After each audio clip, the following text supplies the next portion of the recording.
everyone. My name is Alison Woodall, and I have an online guide called Make the Move that helps you plan your move to a new state in the USA. And today I am very excited because I have the privilege of talking to author and journalist Jacques Leslie all about his move from California to Vermont. Jacques, welcome. Well, thank you. Nice to be here.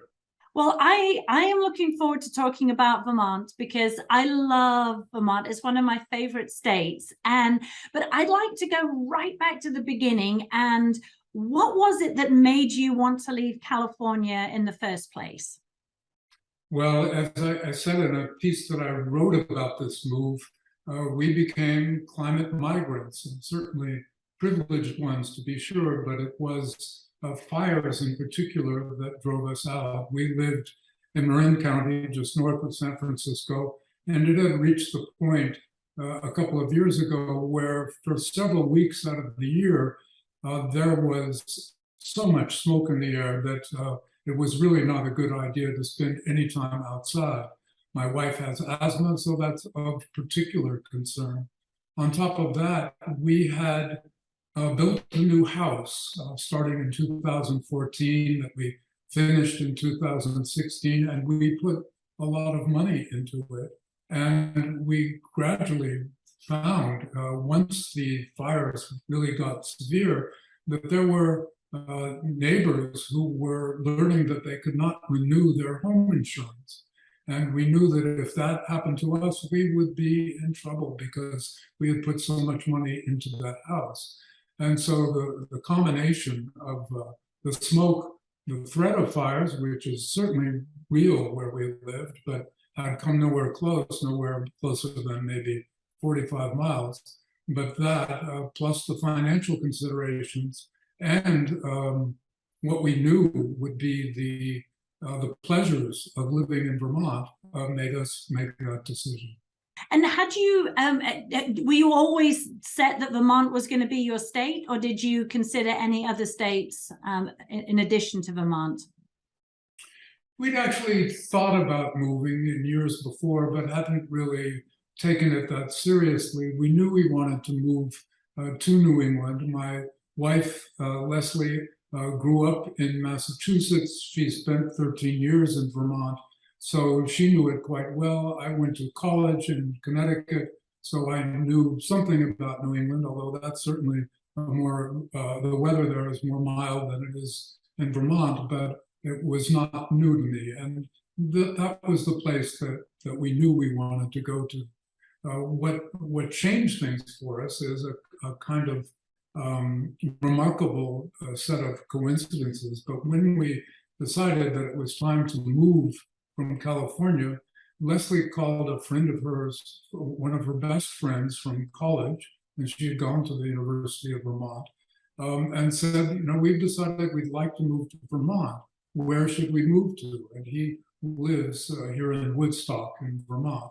And he said, well, I know exactly where you should move to, and that's Woodstock, because I am at this moment selling a 5-acre piece of land.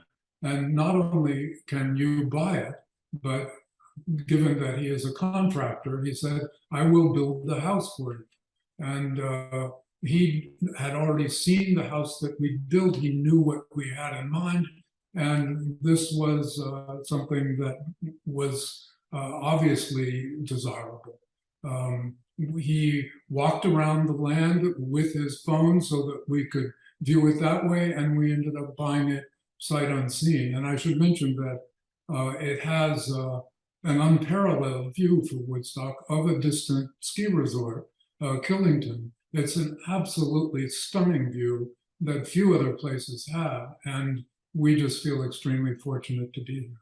Wow. I find often that's the way when you know exactly what you want and you just kind of go for it and you go all in, then everything does just kind of align and you get exactly what you want if you're brave enough to say, yes, we're going to do this. So for the people who've never been to Vermont, who maybe haven't considered Vermont, you obviously, if there's a ski resort, you're on a hill. So describe, kind of like what you see from your window. What does Vermont look like, and what is the kind of the area around where you live? What's it like? We live in central Vermont, and I had spent very little time in Vermont, no more than a few days. And when we got here, I was just stunned to see one beautiful vista after another. As you drive along, it is green everywhere. One of the pleasures of Vermont is that no billboards are allowed. And so you just get nature, you get greenery everywhere. And it is a great pleasure not to be inundated with billboards and big signs. And people here take pleasure in nature. They take pride in it.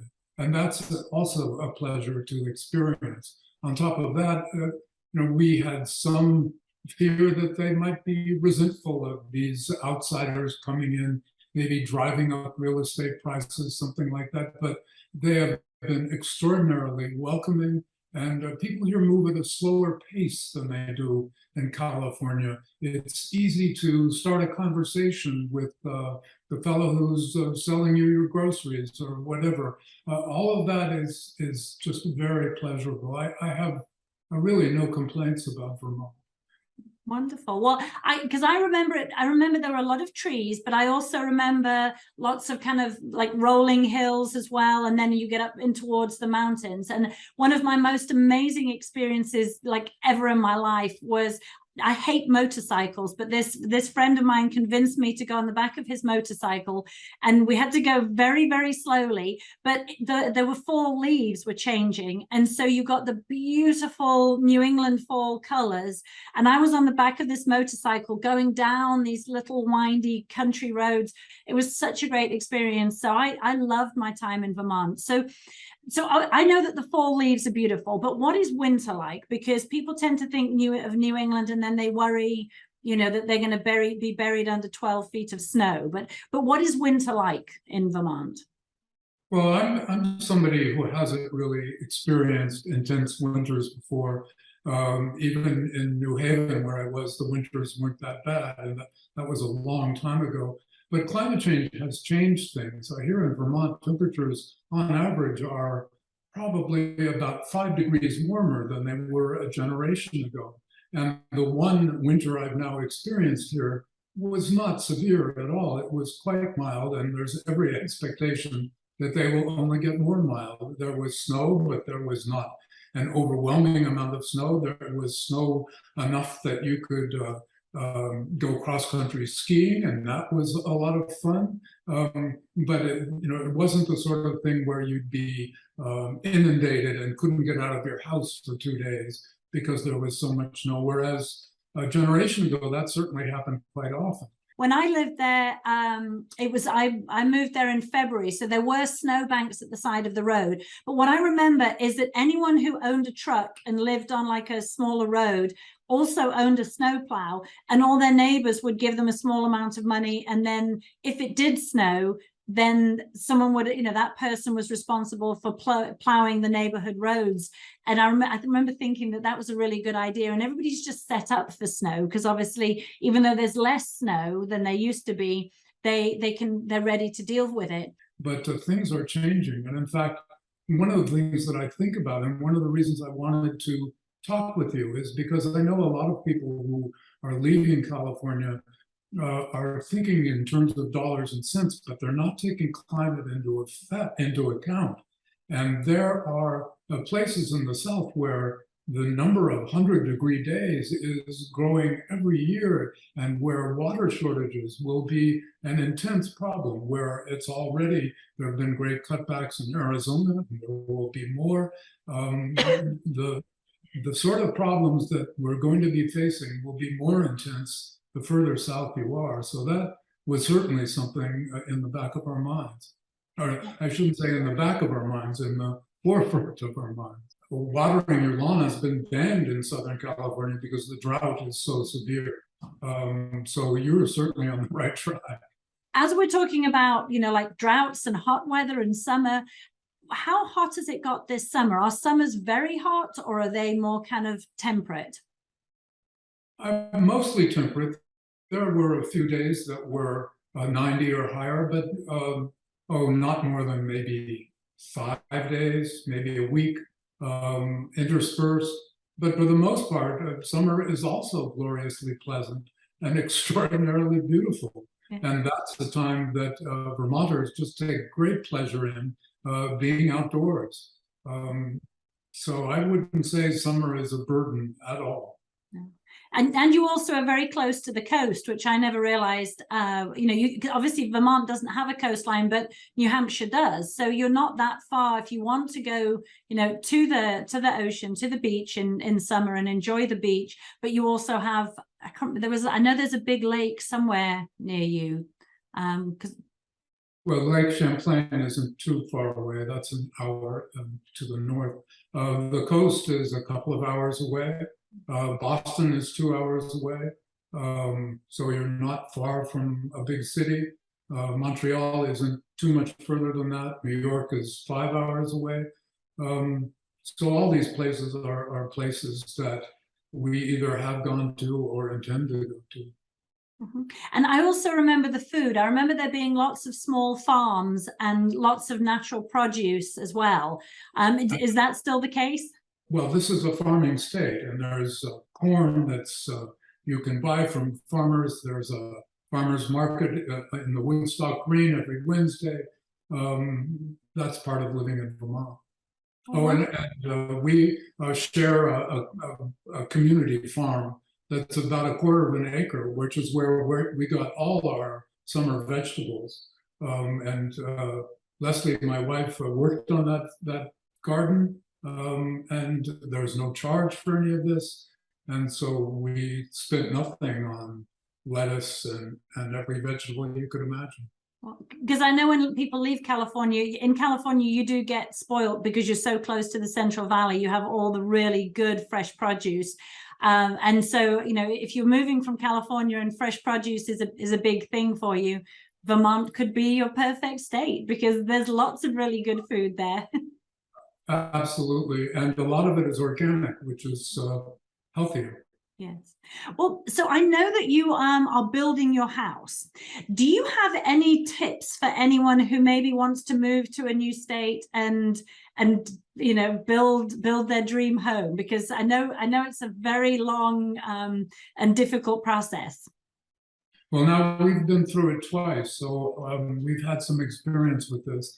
I mean, the first thing that comes to mind is that it inevitably will cost more than you're told it will cost, and it will take longer than you're told it will take. Probably you should double both of those numbers. That's just the way it is. And now with supply chain problems and labor shortages, which certainly exist here in Vermont, it will take a fair amount of time. We were perhaps given an unrealistic idea that we could finish this house within a year.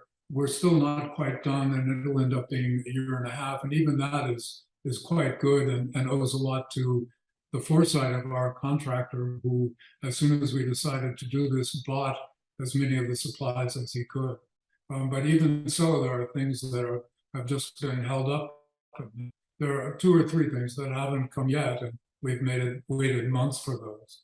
Okay. And that's just the reality of life in this country today, I think. In terms of cost of living, how does the cost of living compare to California? Is it cheaper or is it about the same? No, I would say it's a lot cheaper, and certainly building a house would be a lot cheaper, but most things are cheaper. This isn't exactly typical, but when we built our house in California, it took 6 months to get a permit for the house, and it cost the outrageous amount of $55,000. Here, it cost $10, and it took a weekend to get the permit. Wow.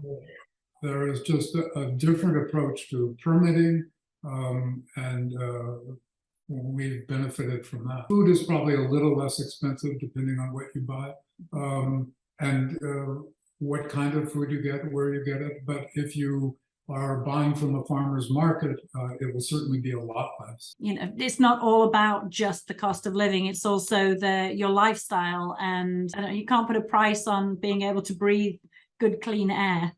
That's right. And It's not something you're immediately aware of. I mean, that is, the health impacts aren't, but they add up. And breathing air that's filled with ash and smoke is not good for you. No. In fact, one of the pleasures of Vermont is, well, as we have moved into, we built an apartment over our garage, so that we've been living in this while the rest of the house is being finished. We didn't have internet access for a few months, and so each night after dinner, we would just go outside and watch the sunset, which was absolutely beautiful, but also sort of take in the delicious silence. There were no cars. The only thing we heard were birds singing, and at night you can see the Milky Way. Now that's a long way from California. And I must say, I love California, and I grew up there and spent most of my life there.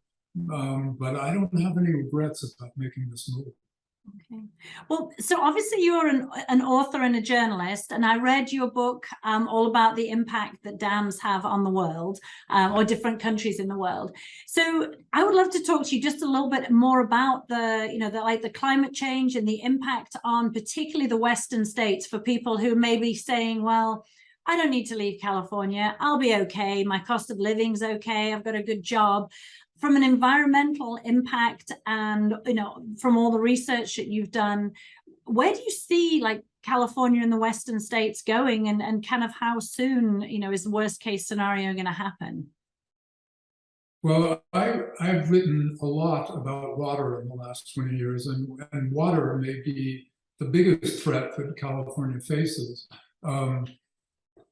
Lake Mead and Lake Powell, the two biggest reservoirs in the country, are now dangerously low and may soon reach the point, particularly Lake Powell next year may no longer be able to produce hydropower, which will have an enormous effect on California and Western states. And that's something that people aren't thinking about. And Hoover Dam may not be far behind that. And that alone is a very scary thought, because there right now, although there's a rush to build as much renewable power as we can, wind and solar, and perhaps geothermal, it can't make up for what those two dams produce right away. That will have an enormous effect. There already have been major water cutbacks because there's so little water in those two reservoirs that affect all 7 of the states that draw water from the Colorado River. But I'm afraid they're only going to get worse. And as much as it pains me to say it, I mean, I think California is in for some very hard times. Of course, particularly farmers who use 80% of the collected water, there's going to be cutbacks. Certainly, agricultural products are going to become more expensive and rarer, because there just isn't going to be water for all of them. And I think a lot of land will have to go fallow. That alone is severe. On top of that, people who live on the coast will have to deal with sea level rise, which is already an issue. And in fact, where we lived in Mill Valley, it already was an issue when we were there, in that, although it certainly didn't affect where we lived, it meant that the 2 roads, one of the 2 roads that leads into Mill Valley, would go underwater a few days out of the year. And that is only going to become more and more common as time goes on. So that's another concern. And if you live on the coast, there'll be more and more erosion, more beaches will disappear. And of course, temperatures will get even higher. And the state has gone through horrible heat waves this summer. Those heat waves are only going to get worse. And we need to do everything we can to mitigate climate change. But the things we can do to lessen climate change won't have impacts for decades.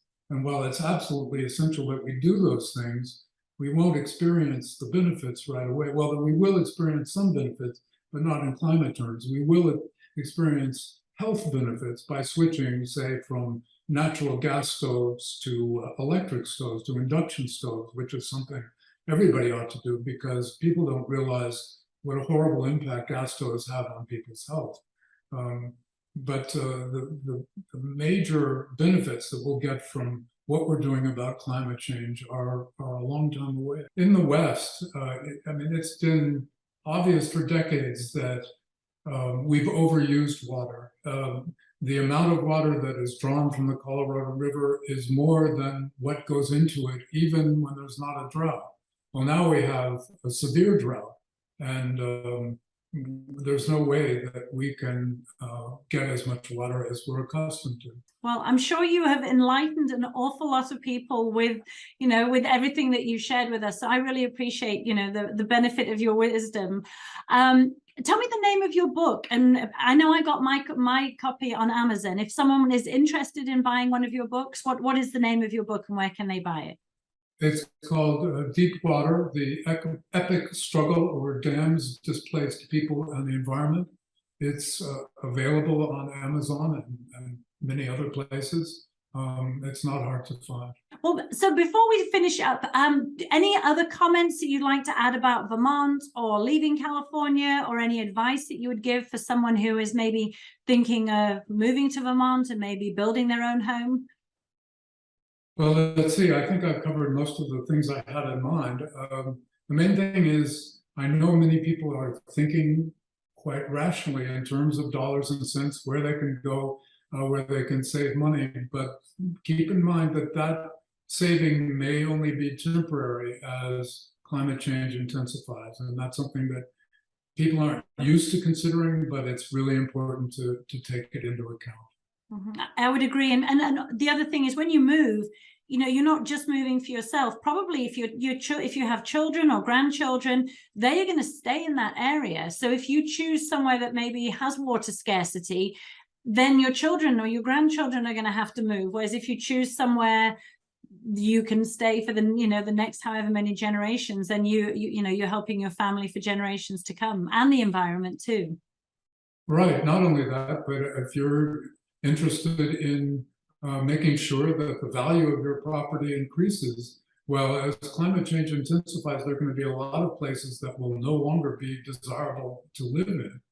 So that's something you ought to take into account. How will this place where you've moved to, how valuable will your property be in 10 years or 20 years or 30 years from now? That's something I would definitely think about.